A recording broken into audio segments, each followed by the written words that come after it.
Здравствуйте и салам алейкум. Сегодня я хотел бы поговорить о прошедших выборах в Республике Абхазия, а точнее о том, как эти выборы проходили в Карачаево-Черкесской Республике в России.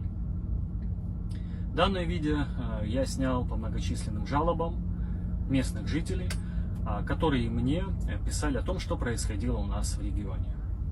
Перед тем, как начать ролик, немного о себе для тех, кто меня не знает.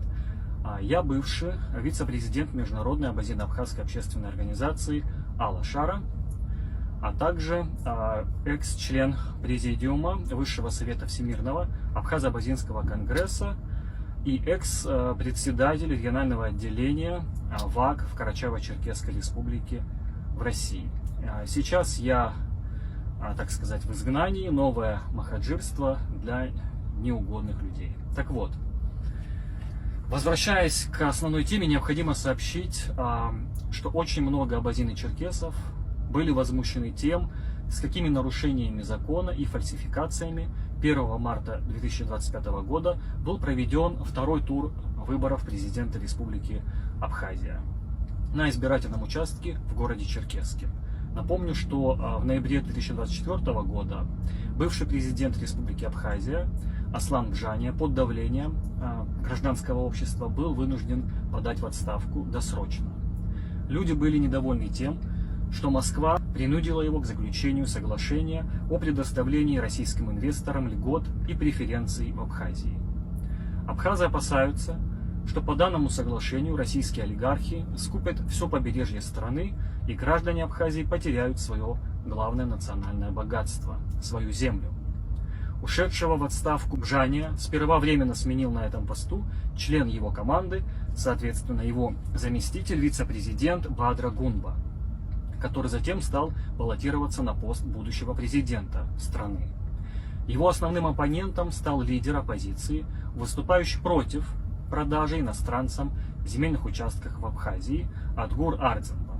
Первый тур выборов, прошедший в Черкесске 15 февраля 2025 года, был относительно честным. Адгур Ардзинба набрал 47,95% голосов против 42 у Бадры Гунба, после чего у Кремля началась паника, и они обрушились с резкой критикой на местные власти Карачаево-Черкесской республики, которые особо никогда ранее не вмешивались в избирательный процесс в Абхазии.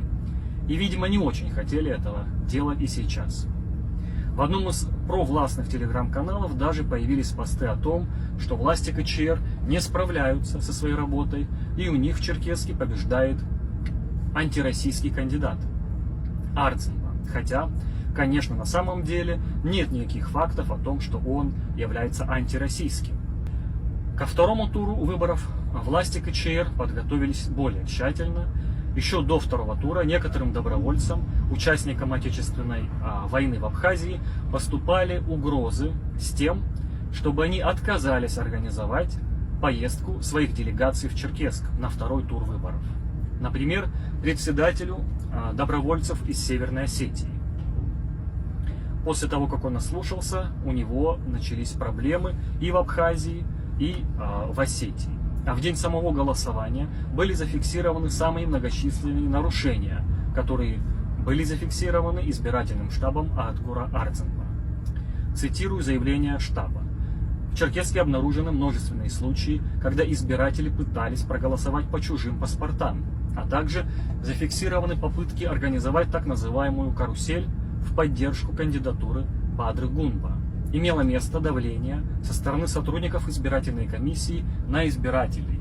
Округ номер 6, участок Черкесск. Были выявлены голосующие по чужим паспортам. Несмотря на то, что большинство абазинских и черкесских ветеранов, добровольцев, а также простых волонтеров пытались пресекать нарушения избирательного законодательства Абхазии и даже несколько раз ловили нарушителей, они ничего не смогли сделать против российской государственной машины. И им приходилось отпускать нарушителей ни с чем.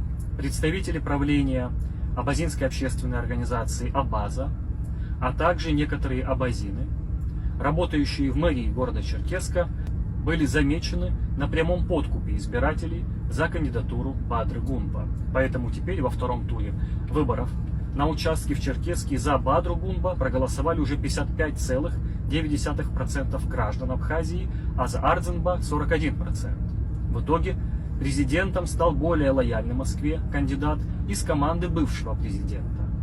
Конечно, в интернете еще есть много информации о махинациях на выборах и на других участках, в том числе в армянских селах с участием жителей Нагорного Карабаха. Но я не имею надежных источников в данных местах, поэтому говорю только про избирательный участок в Черкесске. Это видео я хотел выпустить сразу. Может, оно и не своевременно, но у меня не было времени, к сожалению, сделать его раньше. Посмотрите это видео. Подожди, ты кипу паспортов передал ему, да? Как его зовут? Я не знаю, честно. А у вас откуда эта кипа паспортов оказалась? У нас знакомые просто. Знакомый, кто дал имя, есть? Я не знаю, кем Есть номер? Бля, вот они детей вот так подряжают. Вы тоже не знаете, кто вам паспорта дал?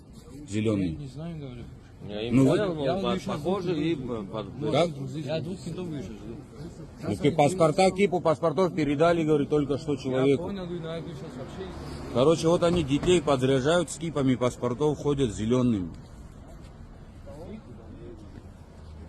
Тут мы видим молодых людей, не являющихся гражданами Абхазии, но получивших непонятно откуда стопку абхазских паспортов. Интересно, а откуда эти паспорта?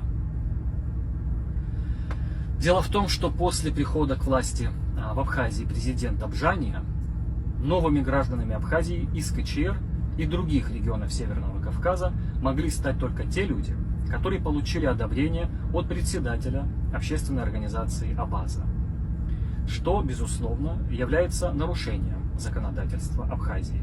Мне много раз звонили люди, которые переехали в Абхазию с жалобой на то, что им департамент по репатриации Абхазии незаконно отказывает в предоставлении документов без бумаги от председателя общественной организации.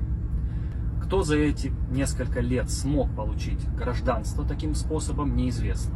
Сколько этих людей, являлись ли они абазинами или адыгами, а может быть и другими людьми, собирающимися купить дешевые автомобили или недвижимость в Апсны, ничего этого мы не знаем. Согласитесь, очень удобно. Сперва ты раздаешь кому-то паспорт, а затем участвуешь в выборах президента на стороне одного из кандидатов, при этом подкупая других своих сограждан. Конечно, это возмутительно. И большая часть абазин и черкесов, являющихся гражданами Абхазии и проживающими в КЧР и КБР, были и остаются возмущены фальсификациями на этих выборах. Но, к сожалению, в России при таком режиме они не могут рассчитывать на возможность отстоять свои права и свободы и даже открыто говорить об этом. Мы в России уже давно сами лишены избирательных прав и можем только с любопытством наблюдать, как проходят выборы в других странах. Кроме того, сейчас поступила информация о том, что общественные деятели из абазинской общественной организации Абаза за свою работу получили награды от министра обороны Абхазии, в то время как абазин, которые в том числе голосовали за более патриотичный взгляд на президента в Абхазии, сейчас задерживают, их автомобили все задерживают на границе и задерживают только автомобили на границе абазин, что является абсолютно незаконным и дискриминационным. Можно понять, что многих заставили участвовать в этих махинациях не по их собственной воле. Однако на этот случай можно притвориться больным, не знаю. В этот день можно не выйти на работу, уехать, саботировать. Ведь не обязательно выступать против. Как говорил Фазиль Искандер, порядочность не предполагает героичности. Она предполагает неучастие в подлости. Сейчас будет решаться судьба земель и недр Абхазии, судьба будущих поколений Абаза народа. И всегда будут те, кто готов распродать родину за бесценок, прикрываясь заботой о национальных интересах абазин и абхазов, и те, кто готов этому сопротивляться. Будем надеяться, что новый президент Абхазии не будет действовать бездумно. Возможно, он сможет отречься от своей бывшей команды и попытаться учитывать интересы народа и будущих поколений страны. А еще я хочу выразить непопулярное мнение в КЧР, КБР и других частях России и Турции. Я считаю, что на выборах должны голосовать только те граждане Абхазии, которые непосредственно живут в Абхазии. По этическим соображениям, те граждане, которые живут в других местах, не должны голосовать за того президента, при правлении которого они даже не живут в стране. Это абсолютно неправильно. Но уж если действительно такие граждане очень хотят проголосовать, пусть потрудятся и приедут в Абхазию в день выборов. По моему собственному мнению, избирательные участки в Москве и КЧР не должны больше работать. Выборы должны проходить только на территории Апсны. Представьте себе, если бы в Нальчике голосовали за того, кто будет мэром Черкесска, и наоборот. Объясняю это тем, что раз в год я приезжаю в этот город и хотелось бы влиять на его политику издалека. Я понимаю, что юридически вы имеете право голосовать, но я говорю про этический вопрос. Мне кажется, это неправильно. Этично будет, даже имея паспорт, не участвовать в выборах, если ты не живешь постоянно в стране и не страдаешь потом от решений того президента, которого ты выбрал другим людям. Также хочу выразить слова поддержки тем гражданам Абхазии, которые были незаконно и несправедливо подвергнуты санкциям со стороны России за отстаивание прав своего народа. Минюстом России иностранными агентами были признаны граждане Абхазии: журналист Чегемской правды Инал Хашик, журналистка Нисфа Аршпа и главный редактор абхазского издания «Нужная газета» Изида Чайния. И это было за то, что они просто делали свою работу журналиста, объективно освещая то, что происходило на протестах против Бжани и на выборах президента. Кроме того, были лишены второго российского гражданства общественные деятели Ливан Мика и Кан Хварчия, депортированы граждане Абхазии, репатрианты из Турции, в том числе молодой музыкант Барас Куджба.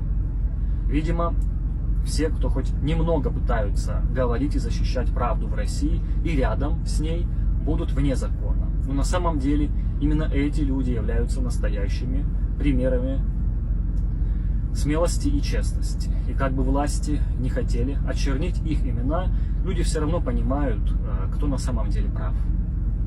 Ну и, конечно, нужно сказать об оппозиционных лидерах черкесского мира Ибрагиме Яганове и Мартине Качесока, которые уже давно подвергались незаконными и несправедливыми наказаниям и санкциям со стороны России. Их давно объявили иноагентами и возбудили уголовные дела. Просто за преданность к своему адыгскому народу. Вы именно должны быть примерами честности и порядочности. Всячески вас поддерживаю.